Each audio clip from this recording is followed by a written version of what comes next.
如果你年轻时在巴黎生活过，巴黎会一生都跟随你，因为巴黎是一场流动的盛宴。这是作家海明威的经典名句。是的，巴黎永远不缺乏世界闻名的景点，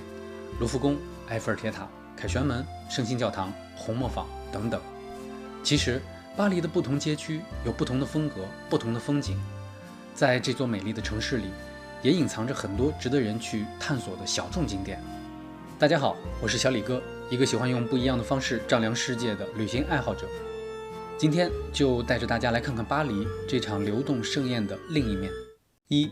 巴黎光之工坊艺术中心 L'Atelier des Lumières。 艺术中心的前身是座建于19世纪的铸铁厂，现在则隶属于法国最大的私人艺术机构 Culture Espace。 这个别致的工坊于2018年4月开放，140台投影仪，空间化音响，使得参观者可以360度沉浸在艺术品当中。当音乐响起，借助现代高科技，参观者会感觉瞬间置身于绘画之中，从一个之前从未尝试的角度去欣赏克里姆特、席勒、毕加索、达利等大师的作品。先贤祠的屋顶。先贤祠是巴黎乃至整个法兰西的灵魂，它位于法国巴黎的拉丁区，最初是法国国王路易15新建的圣日内维耶大教堂，历经数次变迁以后，现在成为法国最著名的文化名人安葬地。而这里除了让人们可以更深入地了解法兰西的民族性、它的气质、它的根本以及它内在的美，也可以登上先贤祠的屋顶，从不一样的高度、不一样的视野纵览巴黎美景。里沃里街59号。里沃利街59号艺术馆位于巴黎最繁华的黑沃利大道59号，5层小楼外墙根据艺术馆主题的变换而更换，色彩缤纷，充满创意。这里长期有不同的艺术家进驻，他们分布在小楼的各个角落，拥有属于自己的创作展示空间。原本属于银行的建筑资产，随着银行破产，该建筑被清算，于是这栋奥斯曼风格的大楼被废弃了8年。1999年，10几位艺术家相聚来到这座废弃的建筑里，建立个人工作室并向公众开放，而当地法院却判定这些艺术家为非法占用，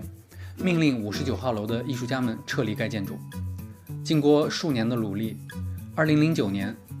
艺术中心终于正式重新开放，艺术家的入住也合法化了。如今大约有30位艺术家有了自己的独立创作空间，对公众开放，并且分享日常艺术创作的灵感。13区街头艺术之路 Boulevard Paris-13。 走在巴黎的街头，时不时就能看到一幅涂鸦壁画。巴黎13区是有名的中国城，如果您经常乘坐地铁6号线，您一定看到过这些极具创意的壁画作品。从2009年开始，由 Itinerance 画廊发起，与巴黎13区的区政府合作，发起了一项名为 Boulevard Paris-13 的项目。他们邀请了来自12个国家的26位街头艺术家，